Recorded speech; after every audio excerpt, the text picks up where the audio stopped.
દાહોદમાં સ્થાનિક સ્વરાજ્યની ચૂંટણીઓ માટે ભારતીય જનતા પાર્ટીએ જિલ્લા ચૂંટણી સમિતિની જાહેરાત કરી. દાહોદ જિલ્લામાં આગામી સ્થાનિક સ્વરાજ્યની ચૂંટણીઓને લઈને અનુલક્ષીને ભારતીય જનતા પાર્ટી દ્વારા મહત્વપૂર્ણ નિર્ણય લેવામાં આવ્યો છે. દાહોદ ખાતે મળેલી બેઠકમાં પક્ષ દ્વારા જિલ્લા ચૂંટણી સમિતિની ઔપચારિક રચના કરવામાં આવી છે. આ બેઠકમાં પ્રદેશ મોવડી મંડળના માર્ગદર્શન હેઠળ આગામી ચૂંટણીઓ માટે પક્ષની રણનીતિ અને સંગઠનાત્મક માળખા અંગે વિસ્તૃત ચર્ચા વિચારણા કરવામાં આવી હતી.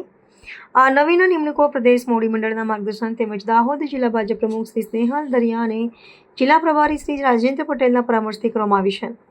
સ્થાનિક ચૂંટણીઓમાં પક્ષના સંચાલનને વધુ સુદૃઢ બનાવવાના ઉદ્દેશ્યથી જિલ્લા ચૂંટણી સંચાલન સમિતિના સંયોજક તરીકે સુધીરભાઈ લાલપુરવાલાની નિમણૂક કરવામાં આવી છે. તેમના નેતૃત્વ હેઠળ પક્ષ ચૂંટણીલક્ષી તમામ પ્રવૃત્તિઓનું સંકલન કરશે. આ સમિતિના કાર્યને વધુ વ્યાપક બનાવવા માટે સહસંયોજકની પણ વરણી કરવામાં આવી છે. આ જવાબદાર અભયસિંહભાઈ પટેલ, મુકેશભાઈ કણાવટ અને દિનેશભાઈ પંચાલને સોંપવામાં આવી છે.